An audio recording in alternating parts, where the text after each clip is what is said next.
It's whiskey time.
Greetings, whiskey folk. Welcome back to Drinking Out Loud. I am your host, as ever, Adam Bradshaw, and it is a honour to have you, my first guests, in my new studio space and my new office, actually, here at the Strathcona Hotel. And it's been a while since we've had a full Drinking Out Loud episode. I've been doing the little snippet ones recently, but I couldn't deny this Outturn the opportunity to shine on the big full stage of a full Drinking Out Loud episode, because this is a particularly special and very interesting SMWS Outturn. And from all reports from a couple of the stores that have actually had the Outturn tasting already, a bloody good one as well. So it's special for a few reasons. First of all, it's special because I'm feeling particularly reinvigorated. My whiskey passion has been reignited recently thanks to the Victoria Whiskey Festival. So a huge thank you to everyone that helped make that festival happen and everyone that came to the festival, including SMWS members and new SMWS members that signed up at the festival with the incredibly special tastings that were put on there by John McShane and Kelly and Rob, of course. So, yeah. It's let's keep that train going. I'm actually, at the time of recording, I'm getting ready to go to the Comox Whiskey Festival, where I know Kelly and Rob will be there presenting SMWS whiskies up at Comox. We've also just finalised details. I'm going to be presenting a tasting at the Nanaimo Whiskey Festival on March the 4th. And yeah, we've got some amazing whiskies at Outturns between those and after those and for the rest of the year. I've had a bit of a sneak preview, and it's going to be one hell of a year for the SMWS and a hell of a year for the Strath in general, because this year is our 20th anniversary of being a liquor store, which is super exciting. All right, so I've been getting a lot of phone calls about one of the things in this Outturn, and we will get to that in due time, but we'll go in order. We have a lovely little booklet here from Kelly and Rob. This is Dram Love Month. I'm guessing that's a Valentine's thing happening here, but I always love a dram. It's you don't have to wait till February to love a dram. But what are we starting with today? Let's have a look. We are starting with Sweet Memories on Deserted Beaches. Sweet memories of walking for hours on deserted beaches, the cool sea breeze touching our warm cheeks as we share a bag of saltwater taffy. We then took a rest, wind-sheltered by dunes, and opened a flask of peppermint tea and a Tupperware container of slightly sweet baked crispy kale, as well as unfolded banana bread wrapped in silver foil. After a surprising short downpour, water released a fresh minty aroma, foamy bananas and marshmallows, while the taste was now that of Dutch stroopwafels, those two thin cookies with a caramelly type filling in the middle, consisting of molasses, brown sugar, and cinnamon. Delightful. Actually, I'm not going to pop this one over there because I'm going to have to keep reaching for it. I'm going to get a second one. There we go. Let's decorate the table a little. So, This is a beautiful little whiskey. It is code 48.138. They managed to get 269 bottles from a refill ex-bourbon hogshead, which was filled on the... it was distilled on the 11th of December 2008. Not necessarily filled on the same day, of course. In the Speyside region, it was aged for 12 years and came out at 52.2 ABV. All right, let's give it a try, shall we? First whiskey ever sampled in the new studio space. All right. Still not sure how I feel about standing. I feel like I need to be anchored somehow. Maybe I'll get a stool. I'm not sure. All right. Lovely, lovely.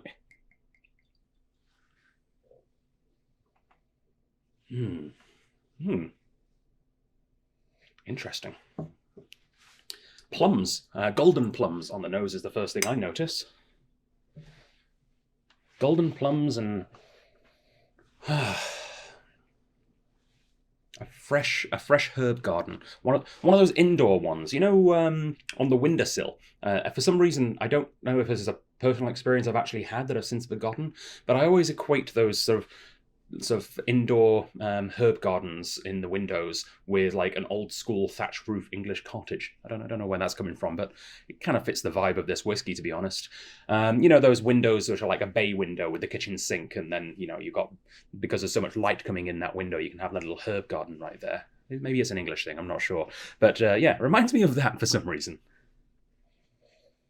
I was like, yeah, spearmint and like what's that stuff called? The garnish. I'll get there. Cilantro. No, I don't mean. I mean parsley. There we go. Not cilantro. Parsley. I got there in the end.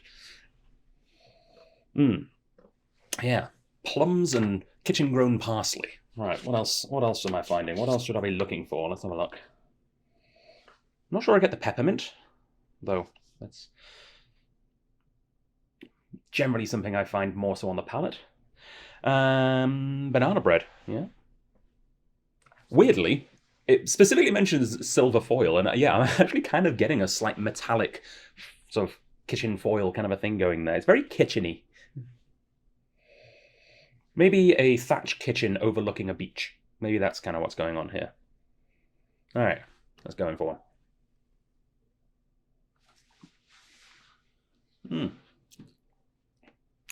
Ooh, that is delightful. Yeah, I'm getting a little touch of the mint now, definitely. Mint, and almost almost sort of a silicone-y, sort of sandy kind of a sort of fresh rocks. Only the freshest of rocks, brand new rocks. Yeah, that's really unique. That's quite interesting. Hell of a way to start. It's from the sweet and spicy flavor profile is what it's been designated. I might go more of a sort of that young and fresh sort of flavor, but yeah, sweet and spicy definitely works with it as well. And it's not that young, I guess. It is 12, which is not young at all, really. Very nice. I've realised though I made a critical error in my new studio space. I haven't got myself some water yet, so I'll have to take a quick break in between takes and get some water before the second whiskey. But I'll keep the train rolling for now. Let's talk about what Distillery 48 is, shall we? It is a distillery known as Balmenach, or Balmenach. I'm not quite sure where the emphasis goes. Either way, it started in the early 1800s as an illicit still on a farm owned by James MacGregor. Story has it that in 1823 he was visited by an exciseman who was very suspicious of his quote-unquote peat shed he had on his property. After receiving particularly generous hospitality from James, he gently advised him that he should get a license for his peat shed. 2 years later, he actually did. Yeah, really, really nice little... it could have gone very wrong, that introduction story. It could have just never happened. So thank you to that exciseman, and thank you very much, James, for... I guess... Yeah, I don't know how ethical it is to butter up the exciseman with generous hospitality, but it worked in the long run, I guess.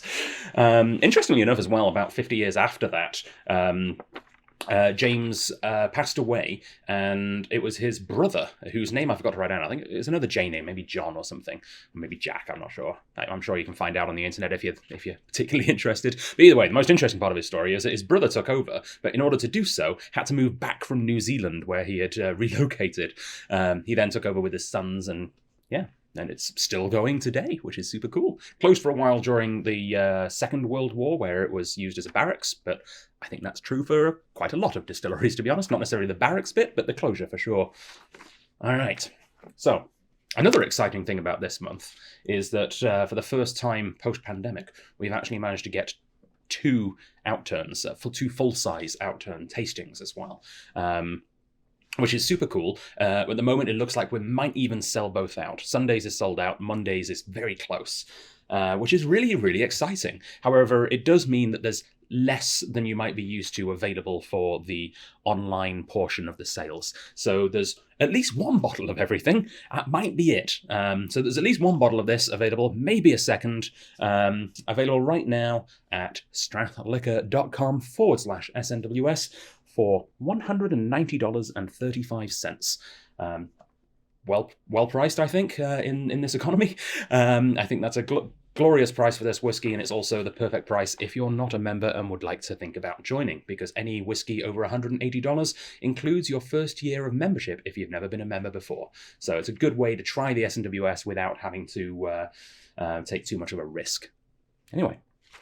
Saint-Gevard. That was a great whiskey. What's number 2? Let's have a look at the book. It is Full Bloom. A lovely initial aroma that evoked tobacco pouches and ester-rich exotic fruits. Melon, mango, lychee, and floral rosewater. Also noted were roasted peaches, cinnamon buns, flour, honey, and burlap. Reduction brought more blossom, strawberry sherbet, tart fruits like gooseberry, dried heather, and chopped walnuts. The mouth was initially fruit-forward with raspberry and strawberry bonbons, then apricot, honey granola, and lemon balm. With water, we found more heady vanilla flapjack, old dessert wines, white chocolate, and custard slices with a strawberry drizzle. Love the strawberry drizzle. Okay, now, you might think you know what this is. You might think, oh, I've played this game before. It's got a clear bottle, not a green bottle. It's got a full artwork label. That must mean it's a blended malt. Well, I am here to tell you, no. Not today. This is quite interesting. So, yes, it does fit in with the whole heresy range, as they call it at the SMWS, which has mostly been blended malts. In fact, only been blended malts here in Canada. But this is number 16, and for the first time that we've seen, this is a single malt Scotch whisky. That's right, this is not a blended malt. This is a single malt. This is all from one distillery. But unlike most of the time with the SMWS, we have absolutely no idea what distillery that is, outside of the fact that we do know it's a Speyside. Yeah. So, why? What are they doing here? Why have they decided to do this? Well, I don't know. Maybe they had some kind of contractual obligement to use whiskey from this distillery but have no clue as to where it's from. I don't know, maybe they just wanted to play around with some interesting casks and do a larger amount. This is bottled at 50 ABV, like everything from the Heresy series, so it's not cask strength, but it is high proof. It's still treated well, no colour, no chill filtration, but we have some official notes from the distillery, no we don't, from the bottler, from the Scotch Malt Whisky Society about the idea behind this whiskey, so here we go. For the creation of this small batch single malt, we teamed up with our friends at Neb Whiskey Barrels, who specialise in Australian vintage wine barrels. We selected some top quality Speyside single malts that had matured for 16 years in a first fill barrel. We then transferred the whiskey to some beautiful barriques that had been filled for 20 years with a heady muscat wine in a family-run winery in New South Wales, Australia. Yeah, Australian cask finish, Australian muscat wine cask finish. Super unique. So what do we know about this whiskey? Well, let's have a look at the bottle. It's 18 years aged, matured in a combination of first fill bourbon barrels and first fill Australian muscat barriques. And that's pretty much all the bottle tells us. Thankfully, we've got a little more information that's Kelly and Rob supplied in the book.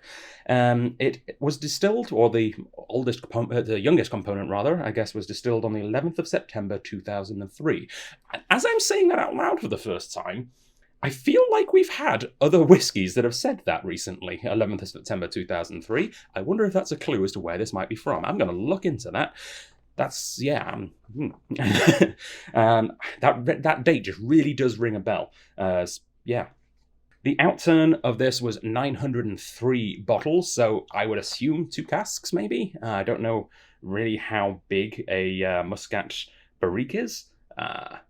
Most barriques tend to be bigger than a barrel, so maybe it was 3 barrels into 2 barriques. That would make sense. Yeah, an ABV of 50. Yeah, super cool, really interesting whiskey. The Heresy series has been really impressive to me so far. We started off, of course, with the Exotic Cargo, which was just a really neat experience, and people were really excited to see what the SMWS did with this style of whiskey. Huge hit. Pete Fairy, massive hit as well. Battle Axe, and my personal favourite, Tobacco Time, which was just a delight. I'm looking forward to the full bloom. I'm going to grab a glass and let's see. Let's see what's going on here. All right. I've got the water now. Okay.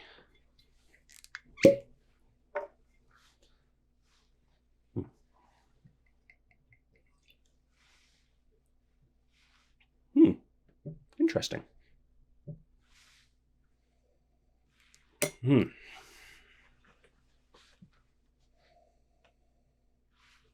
It might be the flowers on the label that are giving me this impression, but it very much reminds me right now of honeysuckle.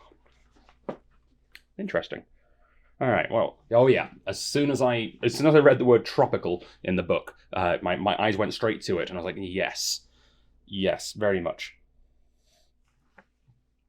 Oh, yeah, that is lovely. Sort of sweet mango syrups, maybe like a mango chewy candy, like a Hai Chew or a Mao Wam or something like that.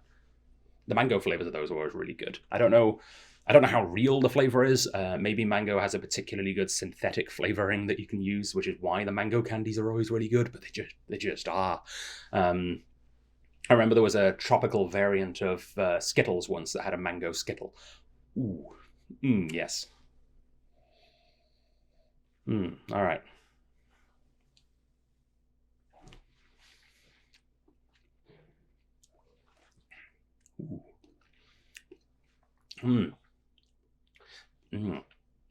This is the oldest release so far in this series. I'm going to go out on a limb here and say that I don't think this was much higher than 50 when it was at cast strength. I don't think it's been reduced much to get down to 50 ABV. It feels really concentrated and juicy and big and thick and rich. Not that any of the other releases have felt lacking, but this feels cask strength, you know? The other ones felt good, they felt full, but this feels cask strength still, which is really interesting. On the palate, I'm getting much more of those darker, earthier notes. They mentioned tobacco pouches. I'm getting a little bit of that sort of leatheriness from the pouch itself.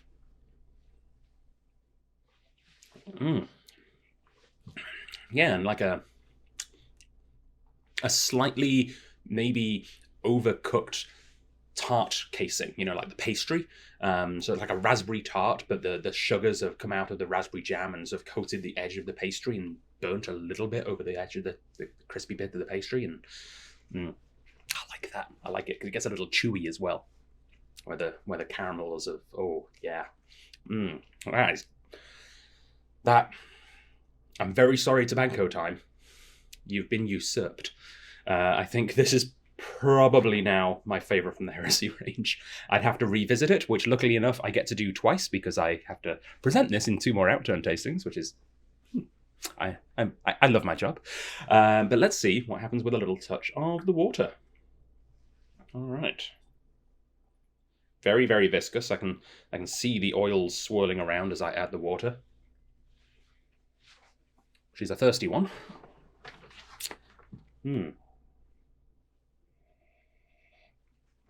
Yeah, I'm getting much more of that sort of berry syrup thing. So I mentioned the raspberry tarts. On the nose now, that strawberry syrup it mentioned at the very end of the tasting notes is coming through.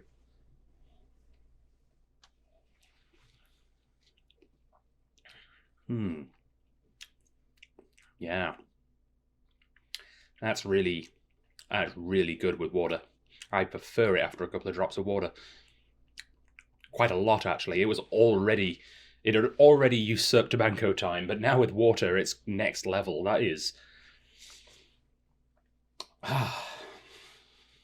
yeah. That really is in full bloom. More of a fruit bloom than a flower bloom, I would say. But yeah, that is very impressive.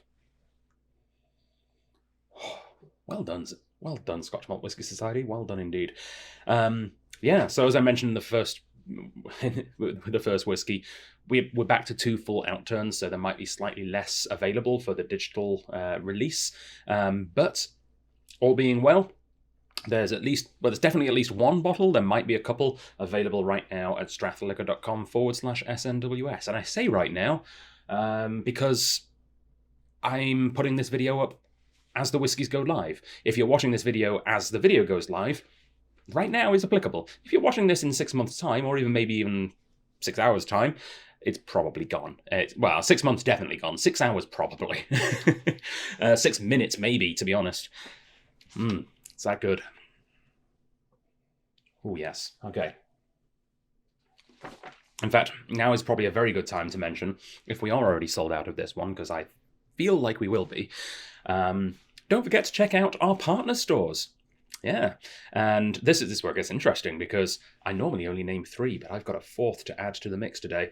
So let's see if I can get them all right. Kensington Wine Market in Calgary, Keg and Cork in Edmonton, Legacy in Vancouver, and welcome to the family, Arc in Kelowna. I think that's where you are. I don't know. I've never been. Maybe I'll pay them a visit at some point over the next few months. Yeah, we now have 5 SMWS stores in Canada. We're growing. So welcome to all of the new members over on the mainland who are maybe tuning into this video because they're brand new to the SMWS, and maybe you're as excited as I am about the upcoming releases. Okay, so fittingly, this next whiskey is called Exploring New Frontiers, and it's particularly fitting for the Scots, perhaps, but maybe less fitting for us North Americans, and let's find out why. The scent of sandalwood, orange oil, salted caramel, Jamaican dark chocolate, rum truffles, and shisha pipe smoke made this truly an exotic experience. A tip-of-the-tongue spiciness turned quickly into sweet and fruity explosion with a dusting of cocoa powder and creamy vanilla fudge. Water-added strawberry syrup, cinnamon swirls, and lemon curd, besides real fruit juice jelly candies. On the palate, sweet roasted red peppers, candied almonds with a cinnamon dusting, and a peach cobbler with cardamom, pistachios, and honey. It says a little more, but I'm going to talk about what this whiskey is before I reveal the extra bit of information here. Darker label. I don't know if you can see from that far away. Let's hold it a little closer. This is an American rye. Yes, a rye whiskey. Finally, SMWS Canada has the type of whiskey that Canada itself is most known for, rye. A style of whiskey which is taking the world by storm right now. There's Scottish rye distilleries. There's an incredible rye coming out of Ireland right now. One of my favourite ryes that I've had in recent time is, of course, the Stork Club. You've probably heard me talk about that before, from Germany, wildly enough. Rye is being made all over the world, but of course, here in Canada, we're pretty proud of the rye we put out. But south of the border does it pretty bloody well too. This distillery particularly well. Let's talk about the particulars, shall we? So this is a 5 years aged rye, which again for a rye is actually quite a long time, especially down in the States, especially down in Indiana where this is made. It was put into a first fill char 4 barrel. So, as is tradition with American whiskies, barrel hadn't been used for anything else before. Brand new, fresh virgin American oak. It was distilled on the 16th of June 2016, and it was bottled at 55.5 ABV, and I managed to get 214 bottles of this from a single cask. Very, very cool. Its code RW for rye whiskey 5.3. The third ever from RW5, which begs the question, if there's been 5 rye whiskey distilleries that have been bottled by the SMWS, how is this the first time we're seeing them here? I guess they must be pretty popular and haven't reached the far-flung frontiers of the SMWS yet. All right. I have to admit, I've had this one before. because it was featured at the grand tasting that the SMWS put on at the Victoria Whiskey Festival. And it was very, very good. And people were very excited about it. So I'm really, really happy to say that it's actually part of this Outturn. You didn't have to wait long. We told you might have to wait a little while to see it, but you didn't have to wait very long. All right. Might have even been my favorite of the night, to be honest. It's a really hard choice, though.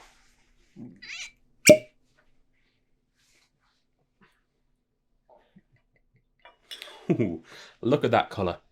A deep, beautiful golden hue that's you can only really get from a virgin American oak cask. Okay. So that extra bit of information, a little bit of a clue as to where it might be from. Well, you already know it's from Indiana, so that's probably a pretty big clue for a lot of you. But this rye whiskey consists of 95% rye and 5% malted barley. That is the mash bill. And that is a particularly popular and famous mash bill. The 95 rye, the high rye mash bill from this distillery, has got legions of fans around the world. Yeah, big, nice, raw, dusty spices.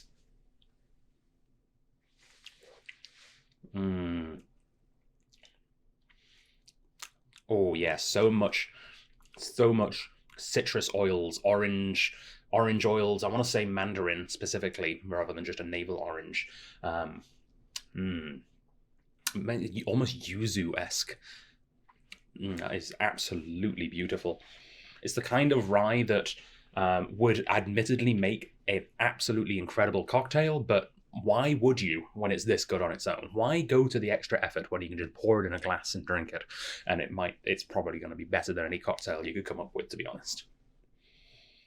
I say that as someone that generally prefers my whiskies neat, though. If you're a big fan of cocktails, I'm sure this would be a magnificent cocktail ingredient.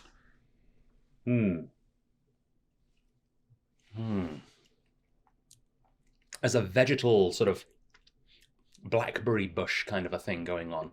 Almost hawthorn-esque. It reminds me of camping in the woods in Yorkshire. Actually, no, it was Derbyshire. Sorry. I know that difference means nothing to some people, but back home, people would be up in arms if I misrepresented where that campground was. But yeah, no, it's definitely Derbyshire. Amongst the heather and the bracken of the Peak District, you'll find little pockets of woodland, and yeah, lots of hawthorn grows in those areas. And wild garlic as well, which it probably just the link to hawthorn in my head. I don't think this smells like wild garlic, but as soon as I nosed it, then it took me back there. So memories of wild garlic, not wild garlic itself.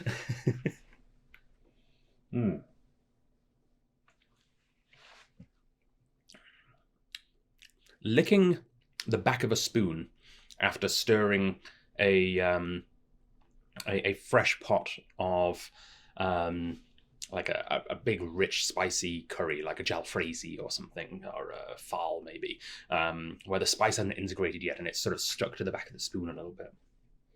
It's not spicy. Maybe fowl was a bad choice. It's not fowl. Fowl is really very, very hot. This is not a spicy spice. It's not a hot spice. It's a baking spice. It's a flavorful spice. That's lovely, that is. So what is RW5? What distillery are we talking about here? Well, it's a distillery that has a bit of an identity problem right now, because it kind of changed its name, but it kind of didn't. And if you look up this distillery on the internet, Whiskey Base, which is usually pretty good at these things, has it completely wrong. It has it lists a distillery which isn't even in the right sort of state. So yeah, this is theoretically Ross and Squibb. Yeah, most of you will have never heard those words together as a distillery before. Ross and Squibb Distillery. You probably heard of its previous name or its side name, depending on how you're coming to this distillery. That is MGP. Yes, this is a Midwest grain product of Indiana, which, you know, is a distillery in Indiana. The vast majority of the time when you see that on a label, it's probably made at MGP because they are absolutely massive. But they've actually got a rich history. Theoretically, they were founded in 1847, although there's not really much of a direct lineage to that date. That was realistically the date of the first distillery in the area, which it kind of maybe merged into a bigger conglomeration. But that's actually where the Ross and Squibb thing comes in, because that was Rossville Distillery. Which then there was another distillery called Squibb that founded a few decades afterwards, so that's where they're getting the Ross and Squibb name from. It was also previously known as the Lawrenceburg Distillery, or Seagram's for a while. It was owned by Seagram's. But MGP is kind of still its official name for independent bottlers, as the Scots would call them, or companies that are using them as a contract distiller. They sell a lot of whiskey to contract by a contract. In fact, their biggest customer is Diageo, which feels really backwards to the Scotch whiskey industry, where Diageo makes the most of the whiskey and sells it to lots of other people. So I guess they sell whiskey in Scotland so they can come to the States and buy whiskey from Indiana. But some of the brands that use that use the MGP products, specifically the famous 95 rye, are Templeton, George Dickel, Bullet, and Angel's Envy rye as well, which is super cool. If you do want to see Ross and Squibb distillers, I believe the newer labels of sort of their homegrown bourbon, their own brand bourbon, Ezra Brooks, might actually say Ross and Squibb now, but there's not hardly any evidence on the internet of that name even existing. If you search for it, you basically find a website which is just verbatim saying the press release they put out, and then they just kind of said, yeah, we're changing our name, and then forgot about it, and no one refers to them by the new name. Kind of feel bad for the marketing department, to be honest. But yeah, interestingly, MGP is still definitely being used. That's the name for their contract distillation arm. And they have a huge listing on their website of all the different recipes that you can get. And you can make custom recipes as well, much like one of my favorite bourbons right now that uses MGP, which is Brothers Bond, which weirdly is a celebrity whiskey, and that feels weird to me that I like it so much, especially as I've never seen the show. I can't remember what it's called. Something about vampires. Vampire Diaries, that's the one. And they, I think, made their own recipe. But there's a list of pre-matured, pre-made, pre-built whiskies that you can buy from them. 95 Rye is one of them. And this is what the official tasting notes say from MGP themselves. They say you will find caramel, vanilla, mint, floral, and a bold, lingering spice. And yeah, that bold, lingering spice is really hitting the nail on the head, I think, in terms of descriptions for this whiskey.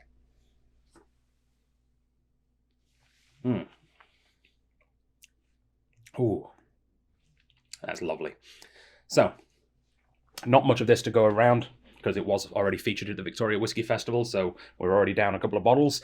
We're down a couple more, because we did 2 outturns, so there's very few of these. The one, maybe 2 bottles that are available on the website, get them before they have gone, for $189.48.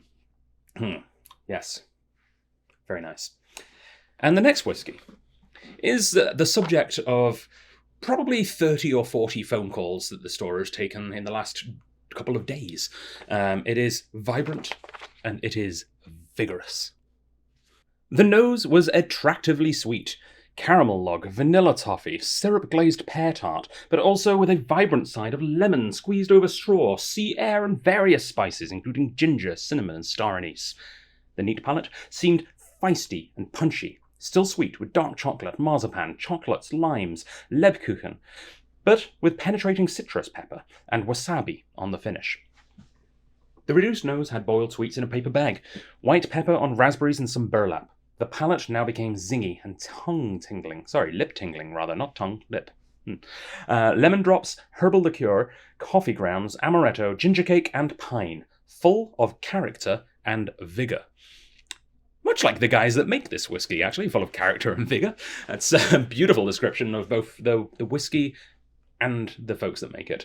And I say that because I know most of them.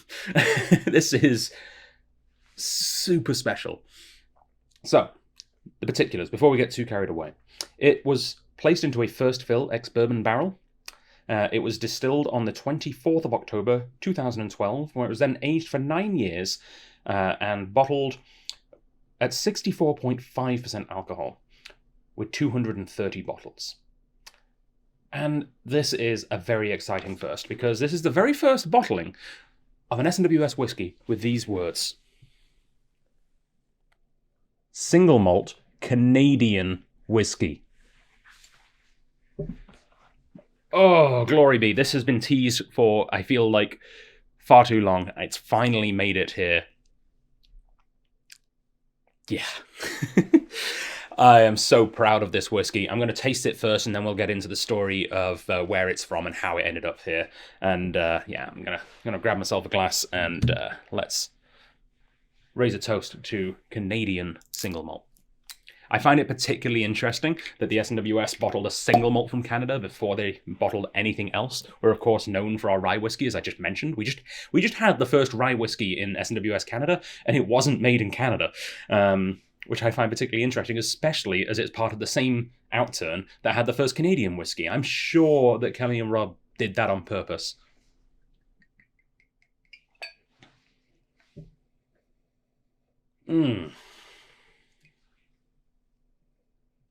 Ooh, I'm getting fresh cantaloupe sorbet on the nose. Like big, sweet, sherbety, fruity, but not like stereotypical fruits. It's different, interesting fruits. It's lychees. It's peppered starfruit. It's those weird white strawberries that I finally got to try a little while ago that taste like pineapple. Pineberries? Straw pines? I can't remember what they called them. But yeah. There's a deeper, darker, almost molassesy thing at the very end as you take a big inhale of it, as I just did. It starts off all fresh and vibrant and fruity, and then there's a dark side to it. Again, not unlike that, no. there's no dark... Well, maybe a bit of dark side to the people that make it.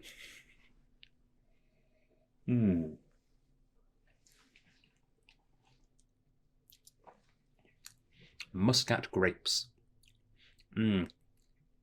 Bursting with flavour. Just like right at peak ripeness Muscat grapes, which you can buy here, apparently. I discovered that last year. Thrifties had Muscat grapes, and I bought a bunch, and I loved them so much I kept buying them for as long as they were in season. Very much recommend them. I love Concord grapes as well. I like weird grapes. Muscat grapes, the pink Muscat grapes, if you see them in the grocery store, give them a go. They're delicious. All right.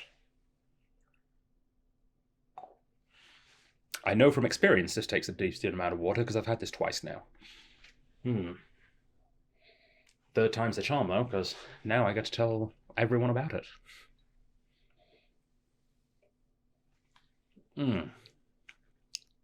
Oh, yes.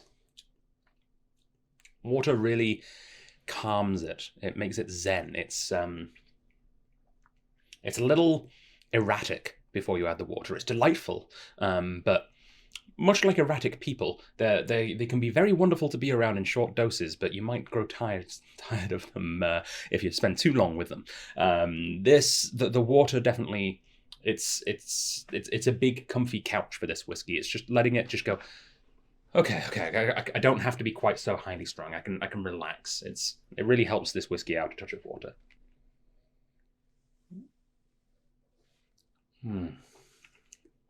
Oh, that is. Yeah. Well worthy of the accolade of being the very first Canadian whiskey to ever be bottled by the Scotch Malt Whisky Society, and well worth the hype that it's getting not just locally here on Vancouver Island, where this whiskey was distilled, but also back home in the UK, where it sold out really quickly and has already entered the secondary market in the form of whiskey auctions, which are legal in the UK, and has already gone for almost 10 times its original price, which is wild. It really is. So congratulations to everyone who was involved in making and bottling this whiskey. It's great things are going to stem from this whiskey's existence. Hopefully more whiskies from this distillery, but hopefully, especially, this is going to unlock the door for more Canadian whiskies to be bottled by the SMWS. Let's talk about what Distillery 152 is. This is 152.1, the very first 152, and this is Shelter Point.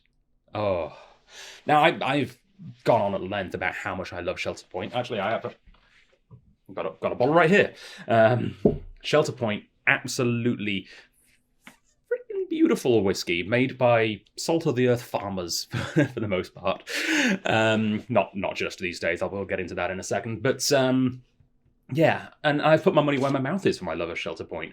The Strath has had not one, not two, but 4 casks of Shelter Point, something that we hope to get back into soon. They've changed owners recently.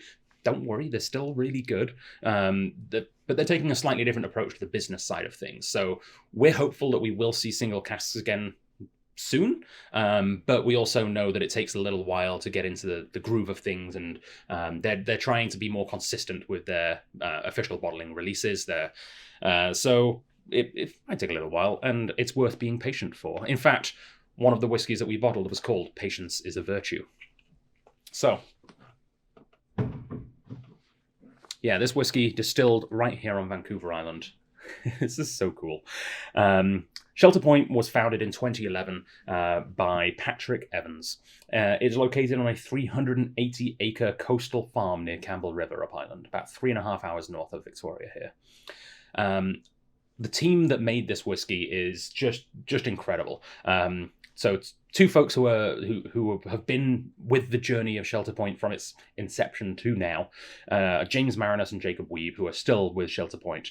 They both have learned from some whiskey greats who they have worked with throughout the years. So, of course, Mike Nicholson, who Victoria resident, he famously has worked at a bunch of different Diageo distilleries, actually went and helped train James to be a distiller. He had a huge amount of influence on the early editions of Shelter Point and was probably the guy responsible for this exact distillate. And he made whiskey the old-fashioned Scottish way. He wasn't interested in making a whiskey that was good after 3 or 4 years. He was interested in making a whiskey that was good after about a decade, which he did well here. This feels beautifully mature. It feels like it's been plucked from the vine at the perfect ripeness.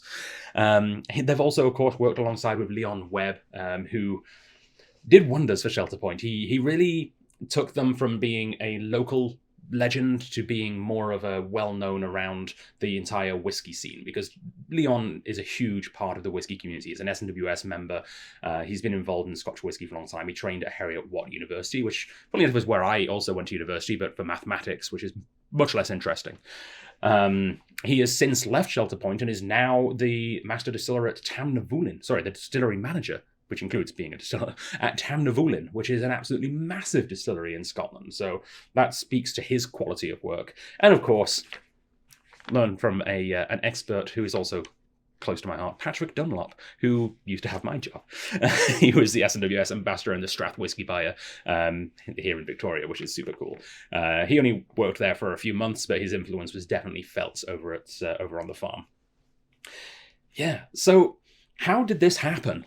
How? And I don't know the whole story. I know little bits and pieces of how this came to be. But I do know that it was the dream of Leon Webb to have a whiskey that he was involved in be picked for the SMWS. He's been a long-time member, started his membership back in Scotland quite a while ago. And it was after a few pints together that we hatched a little bit of a plan to maybe make that happen with Shelter Point. And actually, that conversation, I believe, happened in Big Bad John's, which is, if you know Leon, you might know that that's one of his favourite bars of all time, and it's right here at the Strath. It's one of our bars. So it's only fitting, then, that when Kelly and Rob were in Victoria on a bit of a vacation, sort of family visit, we went out for a couple of drinks. We went to a nice cocktail bar, I think it was Clive's or something, and then I dragged them back to Big Bad John's afterwards. They'd never been. And I sat them down and we started talking, and I started saying, hey, why no Canadian whiskies yet? You know, we have a Canadian chapter of the branch. We should celebrate our own whiskey. And they were like, yeah, of course. Well, but I don't know who would sell one. And I was like, well, I know who would sell one. And I know they're pretty good as well. And I handed Kelly and Rob a couple of bottles of the Strath's single cask releases to take back to Scotland with them. And I don't know what happened to those bottles. I don't know if Kelly and Rob just shared them amongst friends, or I know it was especially to share with the folks at Holyrood, a distillery that they're sort of owners of and involved in over in Edinburgh. But I'm kind of hoping that some of the Strath's single casks made it to the SMWS panel, and was the reason that not long after that conversation happened, they requested samples from Shelter Point. Samples that Leon and Pat, and I believe Jake was involved in picking them as well, were giddy with delight to supply them. And then they came back, and of course, bureaucracy. It's a new country that they had to deal with all the weird, wacky rules and regulations. They had to figure out what the best way to transport the whiskey was. Did they keep it in the wood? Did they put it into an inert container? Did they bottle it here? Did they bottle it there? They ended up bottling it in Scotland, interestingly enough. There was talks of bottling it here, but if you've ever seen Shelter Point's official bottlings, the fill levels are a little varied because they do it by hand. I'm not sure the SMWS was keen on that bit. But yeah, what resulted is a triumph for all involved. So thank you, Kelly, thank you, Rob, thank you, Leon, thank you, Pat, thank you, Patrick Evans, thank you, James, thank you, Jake, thank you to the current regime at Shelter Point, especially Chris, who has taken on the mantle of their brand ambassador and has been putting on wonderful tastings, and I'm actually very much looking forward to having as a special guest at Monday's Outturn as well, which is really nice. Yeah. I'm just super proud of this whiskey. I'm super proud of Canadian whiskey in general, and especially Vancouver Island whiskey. And yeah, cheers to Shelter Point, and hopefully it's the first of many. But you're probably all wondering why I'm talking for so long and screaming at your screen now for me to shut up and tell you about how you get one. At least that's what most of the phone calls have been about recently. So let me tell you. Unlike the other releases where there's not much available for an online digital release, I specifically saved a fair number of bottles. We got a decent amount of this one, way more than we do of normal releases. So we do have, I haven't done the math yet, I think we've got at least 5, maybe 6 bottles reserved especially for the online release. But we're doing a lottery. So if you were interested in this bottle, so long as it's so long as you're not waiting too long to watch this video. So this is launching at 10 a.m. on Tuesday, and I'm going to make the draw happen at 10 a.m. on Friday. So that gives you Wednesday, Thursday, Friday, a full 72 hours to get your name in the ballot. And you do so by going to strathliquor.com/SMWS. There'll be a nice big box at the top letting you know this is where you go to enter the draw. And you do so by buying, quote unquote, a $0 item that allows you then to enter the draw. And if your name is picked, you will be given a secret link, and given your account will be given access to purchase it from our web store. And yes, we ship. We ship with Canada Post. Anywhere Canada Post will deliver, we will put it in a box and it will make it to you. Of course, we would love for local Vancouver Island members to get the majority of the bottles, but we also want to keep it fair for all members as well. And the price is $217.30. Good luck, Slanchevar. What an incredible experience. But it doesn't stop there. It keeps going. And our next whiskey is Going Lux. The aroma was that of sweet Virginia tobacco, exotic wood resins, frankincense and ginger, warming in melted butter. We then imagined cracking through a good caramelized top from a creme brulee that had a delightful twist as we went Lux with chocolate and raspberries. Diluted, we had star anise meringues with mango coulis and strawberries before we all sat down in front of an Andalusian churreria, happily dipping our churros into rich hot chocolate whilst drinking a café con miel, honey, a shot of espresso, and steamed milk. Following 9 years in an ex-bourbon hogshead, we transferred this whiskey into a first-fill custom-toasted American and European oak hogshead. Cool. So they actually created a hybrid cask, much in the way that Amrut Spectrum made particularly famous a few years back. That's really cool. First fill custom hogshead finish. Very neat. Also, I really want to try a café con miel, honey coffee. That sounds lovely. I also really want a churro right now. I'm weirdly craving a Golden Virginia roll-up cigarette, which is, I've not smoked a cigarette in several years, but I have very fond memories of doing exactly that with a bunch of folk musicians on the streets of Edinburgh after hours. Yeah, very cool. Frankincense is something I've never had on its own, but I have had a gin with frankincense in it, and I think I know which part of that gin that came from the frankincense, so maybe I'll pick up frankincense in this. That'd be exciting. Cool. Let's find out. So, this is Distillery 64. This is the 127th edition from Distillery 64. It was distilled on the 12th of May 2009 in the Speyside region, where it was placed into an ex-bourbon hogshead for a number of years that I've already forgotten, although it says right here, so let's find out. Find the right page. There we go. 9 years before then being finished in that custom barrique for a total of 12 years of aging. It was bottled at 58.4% ABV, and they managed to get 198 bottles out of it. Very nice. All right. Come on. There we go.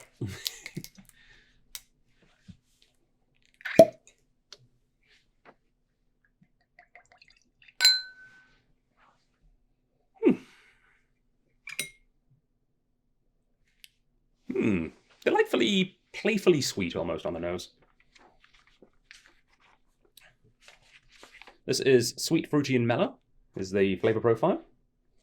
Yeah, I'm getting very much a sort of naturally derived sugar sweetness. So not necessarily a caramel sugars, but like a fructose kind of a sweetness.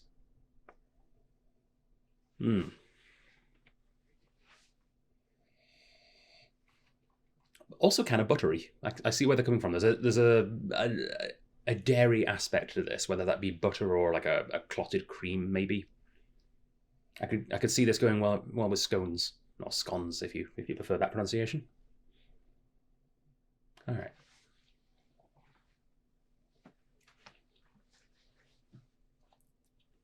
Much more zingy on the palate.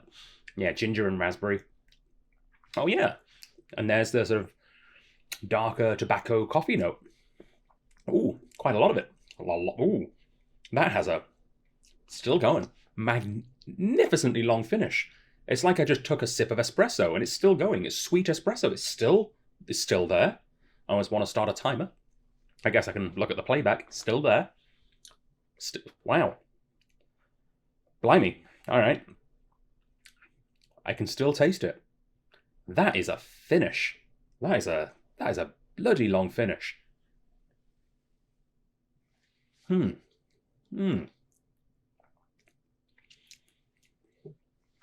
That's one thing I love about the SMWS, is how quickly it can surprise you. I went into this tasting thinking, what a lineup, one of the best I've ever seen. There's a couple of whiskies that are a little less interesting than the others. This being one of them. This is incredible. Like, on paper, yeah, it sounds cool. On the palate, right now, this is probably the most exciting of the bunch to me right now. This is really hitting a lot of notes that I'm looking for. Cereals. Rich, beautiful, waxy honeyness. It reminds me of like a Tea Ninich or something, but it's fruitier than a Tea Ninich. It feels almost like something that Compass Box would come up with as a limited edition, you know? They've found something particularly interesting in like an old Kleinlich or a Tea Ninich, and then they've added little bits and pieces from other distilleries to give it a little bit more depth and variety. It's got the darker notes from something like maybe an old Pulteney or something, and it's got the lighter, more floral notes coming through from like, I don't know, Tandu? I don't know. I'm not a blender. But yeah, it's beautiful. It's really, really good. I find it actually hard to believe that this is a single cask whiskey. There's so many different parts of it happening right now, and the finish just feels engineered. Like the fact that they happened to end up with this. I mean, I guess it is engineered because they made their own finishing cask. It's a custom cask. Maybe that's what's going on here. It's really good. And I feel bad saying surprisingly good, because I shouldn't be surprised when an SMWS is good, because SMWS is generally pretty good. Really good. But this is... yeah, this is the dark horse for me. This is a bloody good whiskey. All right, let's talk about it a little. It's from Distillery 64, and that is a distillery called Manachmore. It was founded during the whiskey boom in the 1970s and 1971 as an extension to Glenlossie. It was right next door, kind of on the same lot as it. It actually closed just 14 years later, but thankfully it was only closed for about 4 years. However, when it reopened, they made a questionable decision of releasing its distillate under the name Loch Dew and making it pitch black, which put a lot of people off. It wasn't great, but I don't think that's the distillate's fault. I think that's the bottling company's fault for the horrendous things that they did to it. The distillate then sort of kind of went quiet again. It's not really been released much as a single malt, but has been quietly growing in popularity and quality and size ever since then. In 2013, actually, it actually upped its capacity to 4.5 million litres per annum. It's owned by Diageo, so it goes into a lot of their blends. And yeah, apparently they make whiskey like this. This is, yeah. Don't sleep on this one. As with all our releases, there's very limited amounts because we're back to doing 2 outturns again. However, we are still holding strong to our promise of keeping at least some of it for a digital release for those who couldn't make it to our in-person outturn tastings.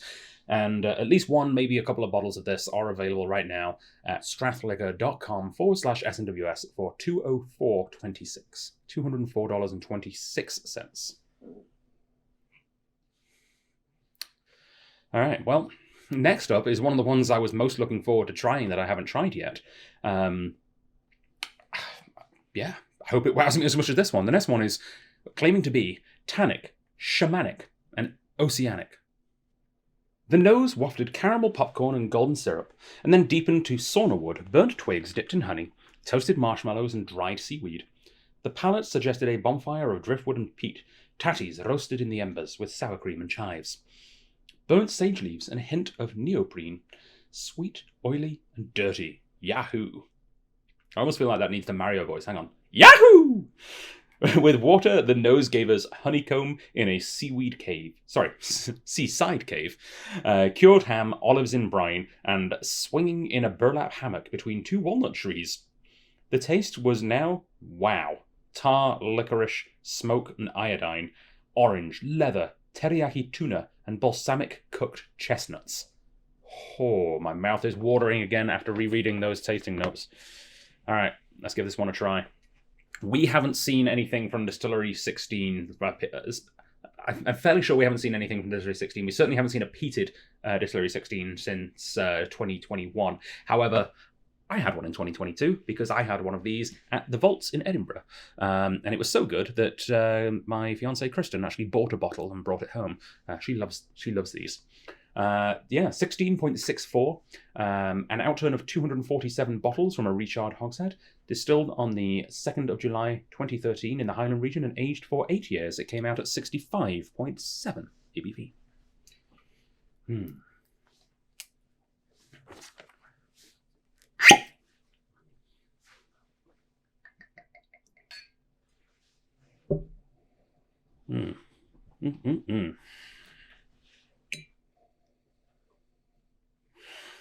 Yep. Smells like a Distillery 16 to me.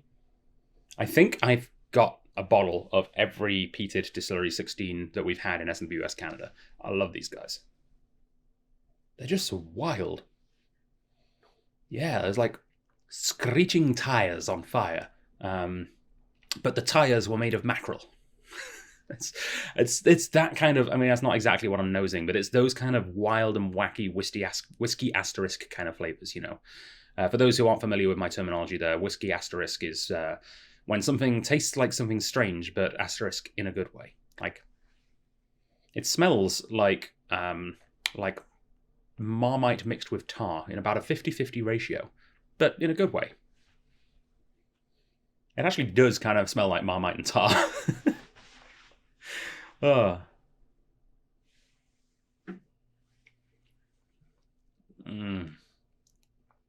Wow. It's zesty. It's acidic. It tastes like pickled herring. Smoked pickled herring. It feels like it belongs with a fisherman's pie, which is a beautiful thing. I think it's a Yorkshire-ish kind of a Midlands thing. I think Hull is probably the best place to get a fisherman's pie, like a shepherd's pie, but the bottom is like a thick chowder made with all kinds of seafood, whatever the fishmonger actually had left at the end of the day. You buy it cheap in a bag and you make a pie out of it with mashed potato.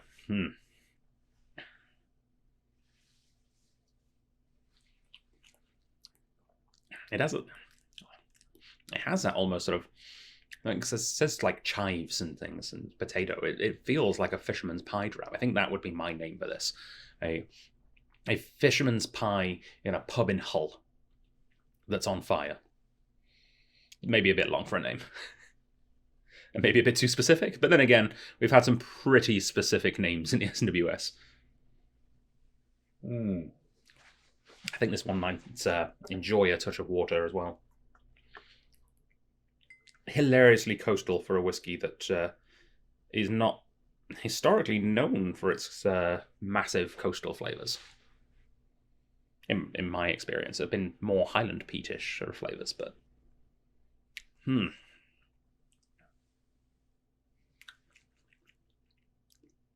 sweeter with water. Candied salmon. Candied smoked salmon. Very good. All right. Let's talk a little bit about Distillery 16, shall we? Really interesting distillery. It was founded, theoretically, in 1775 under a different name, under the name Hosh, which is Gaelic for foot. I'm guessing it was at the foot of something like a burn or a mountain or something. But yeah, it's officially got its license in 1818, so that there's quite a while, almost 50 years that it didn't have a license, like 43 years. But that's a long time. And changed its name 100 years after it was theoretically founded. In 1875, it changed its name to its current name, Glenturret. However, this whiskey has a particularly special, different name.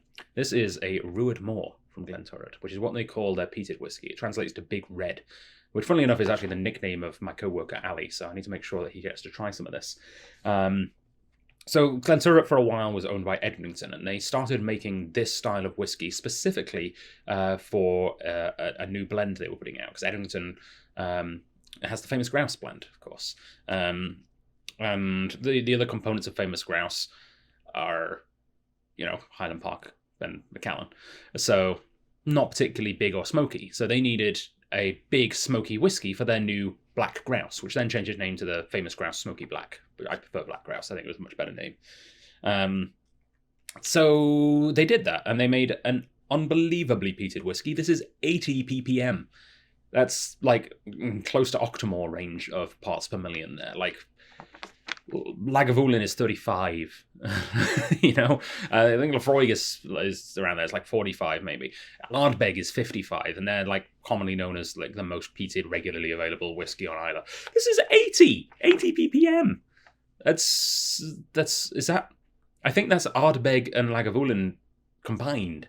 ppm, of course, doesn't mean everything in how peated the whiskey will eventually turn out to be, but in this case, like, we talked a while ago about the SMWS's naming conventions, and they were asking members for their opinions. One of the things I suggested was don't have lightly peated, peated, and heavily peated, because people will disagree on those. Have like coastal peat or highland peat or like sweet peat or something. Regardless, I disagree. They have this as peated. I think this is heavily peated. But either way, it's not as peated as some Lafroigs I've had, for example, because ppm is a measurement for most distilleries of the barley that goes into making it.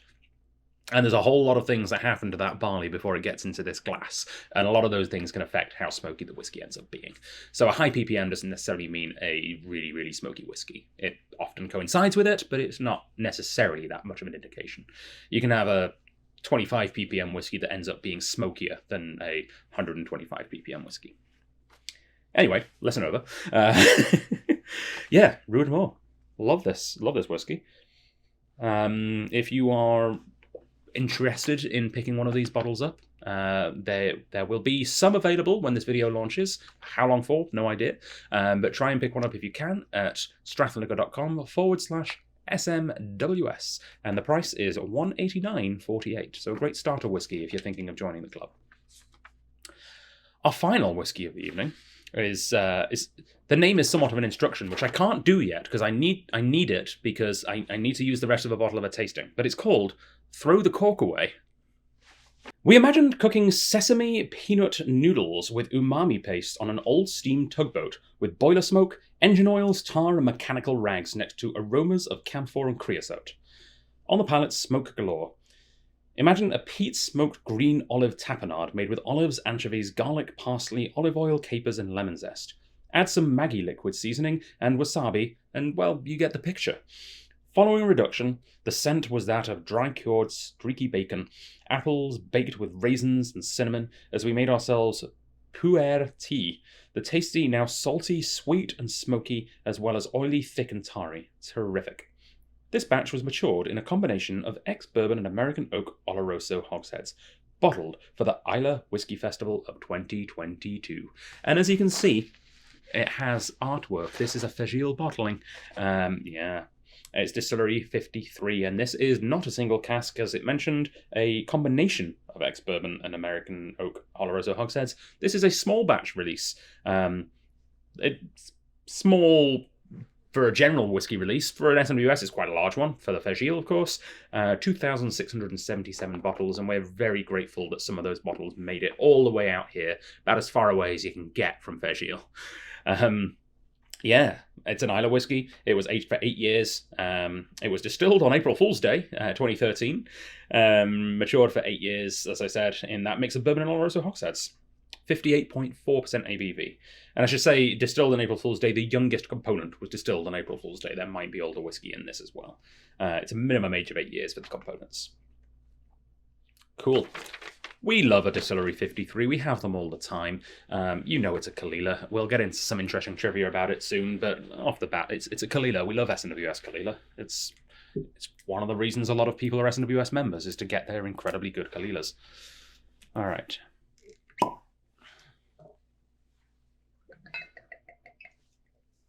Lovely. Oh, yes. Okay. I was hoping for that more sherried than bourbon-esque thing on a Caol Ila, because I'm having a bit of a sherried Caol Ila hit right now. There was another independent bottler at the Whiskey Festival that had a beautiful sherried Caol Ila from 1998, which just blew me away. And I knew that this was coming up as well from the SMWS, and I was like, can we make it 2 for 2? Is it going to be a fantastic month for sherry Caol Ila? Yes, it is. Yes, it is indeed. That is beautiful on the nose. Oh, it's like dry roasted nuts. In fact, it reminds me, we got one of those good but awkward gifts at Christmas. The in-laws got me a membership for Costco, which is simultaneously fantastic because that's, it's a great gift. It's not inexpensive necessarily to join Costco, the annual fees. It's nice to have those covered, but it means that we're shopping at Costco again, and wow, Costco is incredibly well priced, but I've yet to leave there without spending at least like $300 or $400. It's a trap. It's a trap. Don't fall for it. We've fallen for it. We've fallen for it hard. In fact, the last trip we went to Costco was specifically to go to Costco to buy a new fridge so that we could go back to Costco and get more meat later, which we haven't done yet, but we will soon. Yeah, we went to Costco to buy a second fridge so we could go back to Costco. That's how deep we're in this. However, we bought 2 items on that trip because as we were going to the checkout, we saw a big box of honey roasted mixed nuts, and that is what I'm getting on the nose here. All kinds of different dark nutty flavors that you often get in Oloroso sherries, but with this sweet honeyness. But smoky, of course, as well, because it's a Caol Ila. 9 times out of 10, it's smoky. Actually, more than 9 times out of 10, the unpeated Caol Ilas are very few and far between. And it's an example of what we were just talking about, of the fact that last whiskey, the Ruard Moor, 80 ppm. This is 35 ppm, but it feels just as smoky as that Ruard Moor to me on the nose, and I'd say so on the palate as well. It's a sharper smoke. It's less of a blunt force trauma of a smoke. It's not punching you in the face. It's more stabbing you in the cheek. Different strokes for different folks. I like both types. Yeah, that's classic Caol Ila with a little sherry twist on it. I don't mind this at all. So let's talk about Kalila and talk about that 35 ppm. And I mentioned there's actually exactly the same spec malt from exactly the same place as Lagavulin. It's, of course, from Port Ellen Maltings. And with Port Ellen reopening again soon, and with whiskey becoming as popular as it is, and with the Port Ellen Maltings not really growing in size, there's been a bit of a rumbling in the whiskey industry of recent times, because this is, I don't know if this has been 100% confirmed or whether it's just an industry sort of secret rumor thing that hasn't really been announced yet. I can't find 100% confirmation, but it seems confirmed enough that people are worried. Port Ellen Maltings is stopping supplying malted barley for non-Diageo distilleries soon. In fact, apparently they've already reduced the amount they're willing to give this year, and their plan, theoretically, may be to stop altogether next year, which is worrying in a sense. But it also means that we'll maybe get more of the Diageo peated whiskies. We'll definitely get more Port Ellen, because, you know, we aren't getting any right now. We'll get more Kalila, we'll get more Lagavulin, and we'll get more Talisker, which also uses some Port Ellen maltings as well. So that's good news. The bad news is it's going to be harder to get Ardbeg, Bowmore, Kilcommon, and Lacheg in, you know, a dozen years from now, maybe, which is unfortunate, but I'm sure they'll find an alternative. Let's not panic. There's plenty of peat out there. I'm sure they'll just find a different malting house, or maybe someone will make a new one. That'll be an exciting twist of the story, wouldn't it? But yeah, Port Ellen maltings. They make fantastic peated malt barley. All right. It's the final whiskey of what has been an incredible outturn. And before I release it, I just want to mention the January outturn. If you missed that one, because a lot of people do, there's many things going on in early January for people, especially people with hangovers maybe still, or maybe people doing dry January. The January outturn, at the time of recording, we still have at least one bottle of every release from January. And there were some incredible releases there. So get them while you can, because they will be featured again as repeats and also at festivals coming up. So don't sleep on them. There's some great releases that you may have missed in the January outturn as well. So if you miss out on getting something from this highly contested, highly sought after batch of whiskies from February, January was good too. Don't dismiss January. But if you're interested in this special Fagile edition Kalila, there are a very few bottles available still for $224.26 at strathleger.com/SMWS. The Strath. Whiskey lives here. Yeah, I don't know. I'm not sold on that tagline, but it is true. We have a lot of whiskey. Thank you so much for joining us here on Drinking Out Loud for another wonderful outturn tasting. Now I've got this studio set up, hopefully I will be able to record more videos going forward. I've apparently been missed. Apparently, I've had a few messages on various formats telling me that they want more videos. So I will try and put up more videos as I have time. But of course, in-person tastings and events are happening. I'm about to start putting together our list of tastings coming up for the Dram Association. But also good news, we are planning again on having 2 SMWS Outturn tastings in March. I haven't confirmed the dates yet, but we're planning to have the Thursday night before the first Friday and the preceding Sunday afternoon as well. So back to the Sunday, Thursdays. Yeah, hopefully we'll see a bunch of you there. Tickets will be on sale right now. If you're watching this video and it's still February, you can probably still buy tickets to the March Outturns. We've got 2 full tastings to fill, so please come along, bring your friends, bring some prospective new members. You don't have to be a member to come to the Outturn tastings. You can come as a non-member. And yeah, hopefully you'll fall in love with a new whiskey and become a member if you do come as a non-member. We'll see you there, and I'll see you back on this YouTube channel very soon for some more unbottling videos, I'm sure. Sláinte mhath, stay safe, stay well. It's good to be back.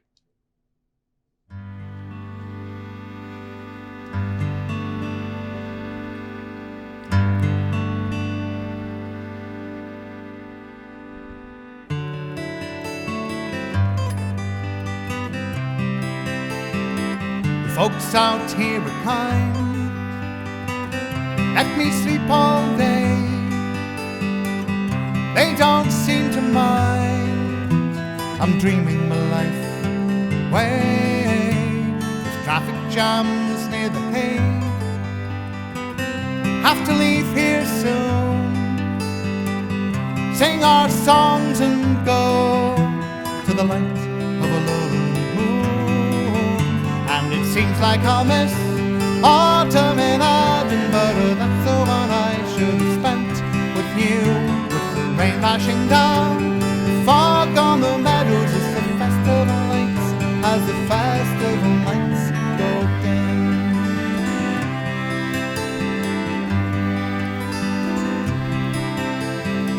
Been wandering round this town, trying to pass some time. Seems I know these streets as well as I know mine.